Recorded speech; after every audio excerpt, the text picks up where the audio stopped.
Hello and welcome back with another character Datafile. Today we're going to talk about Dr. Julian Bashir as continuing with the alphabetical order. After Dr. McCoy and after Crusher, he was the third Doctor who appeared in the Star Trek franchise as a Star Trek Doctor, our Doctor, and he was the youngest one as well who took the role as a Doctor in the Star Trek franchise. Dr. Bashir, born in 2341 from the father Richard Bashir and the mother Ashmar Bashir. He had a teddy bear attached to him for quite a long time called Kukalaka, who he carried with him all through his life, even to the S9 as well. Julian wasn't his real name at the beginning. He called Jules until his 15th birthday, but when he passed 15 he had difficulties in school, so his parents decided to do some genetic enhancement on him, and it was kinda illegal, but let's talk about that later. After graduating from Starfleet Academy, he was offered to any kind of job in Starfleet medical. He chose the S9 because he wanted to really experience the real frontier medicine, where, you know, the real heroes born. I didn't want some cushy job or a research grant. I wanted this. The farthest reaches of the galaxy. One of the most remote outposts available. This is where the adventure is. This is where heroes are made. Right here. In the wilderness. 2373 was quite a busy year for Julian Bashir because he'd been captured by the Dominion, and while he was in the Dominion camp, a changeling took his position in the S9, and that changeling basically tried to sabotage a lot of mission and observe the command structure on the S9, but that changeling later on died when he wanted to destroy the sun of Bajor and destroying all living being in the Bajor sector, including the S9. During the Dominion War, he was chosen to be the LMH, the long-term medical hologram, but this project has been dropped because it turned out he's a genetically enhanced human. This comes back in the time when he spent on Adigium Prime, because genetic enhancement was technically illegal to do in any humans because of the eugenic wars, and because, you know, they didn't want anyone to become the next Khan Noonien Singh. He was about to lose his position and his whole career was basically ending, and he almost ended up in jail.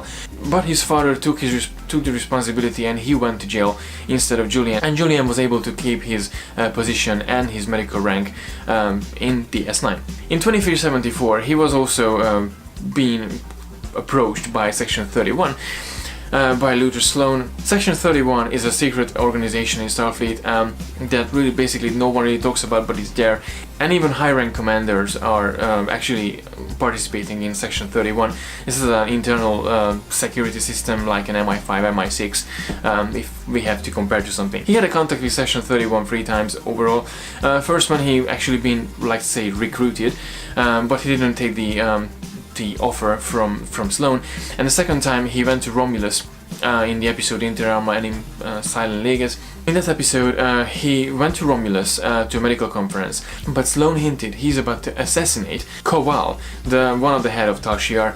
So Bashir, accompanied by Kretak, they try to, you know, find out what's going on behind Koval and Sloan, but then apparently that was against Kretak, not against Koval. And the last time was when they were actually had to get Sloan because of Odo's treatment and illness. In the course of 7 years, he became a really good friend with Miles O'Brien, and basically they spent a lot of time together. And at the beginning, Miles didn't really like Julian because he thought he's quite annoying. But then during the 7 years of the series and what they spent together in DS9, they became a really good friend. And even Miles admitted once he loved his wife, but he loves Julian a bit more.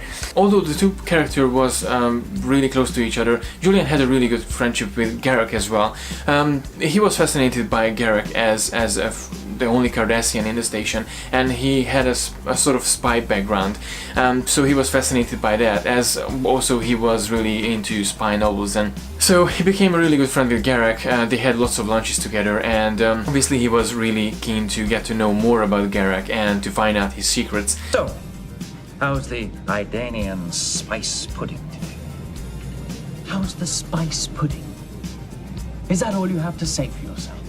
And they even happened to be together in a spy novel that Garak found really fascinating, and they had a really good balance between each other.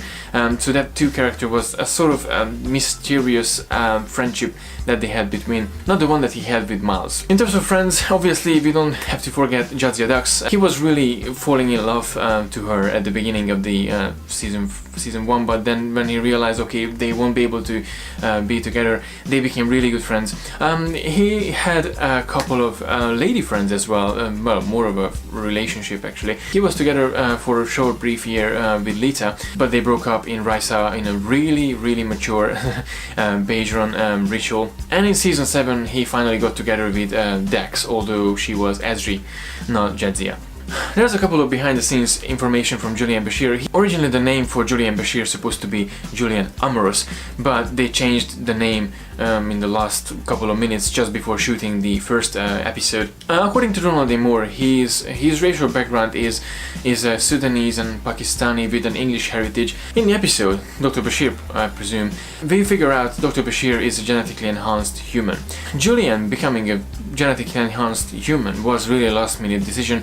According to Ronald D. Moore and Rory Achevara, they had a conversation about genetic enhancements, and it wasn't really discussed in Star Trek. I'm not talking about Khan itself, because obviously he was the remaining part of the eugenic wars from the end of 21st century. Alexander Siddig was shocked and pissed about this fact, as usually they consult with the actors, you know, how the character will develop, but they didn't tell him this fact, and it just revealed on the same day in the shooting then he will be a genetically enhanced human, which obviously turned out to be quite an interesting fact about the character, and it was a really nice backstory as well. Summarizing Dr. Bashir, he's a really annoyingly childish and brilliant Doctor in the Star Trek universe. I think he's the youngest Doctor appeared in the Star Trek universe as a main character, as a main Doctor character in any series.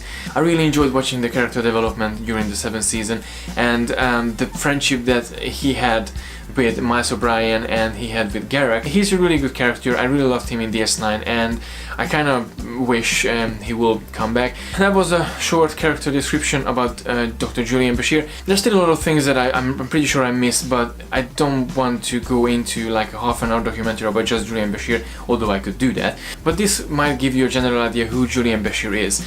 But if you don't want to really know him, I would definitely recommend to watch DS9 and just get to know the character.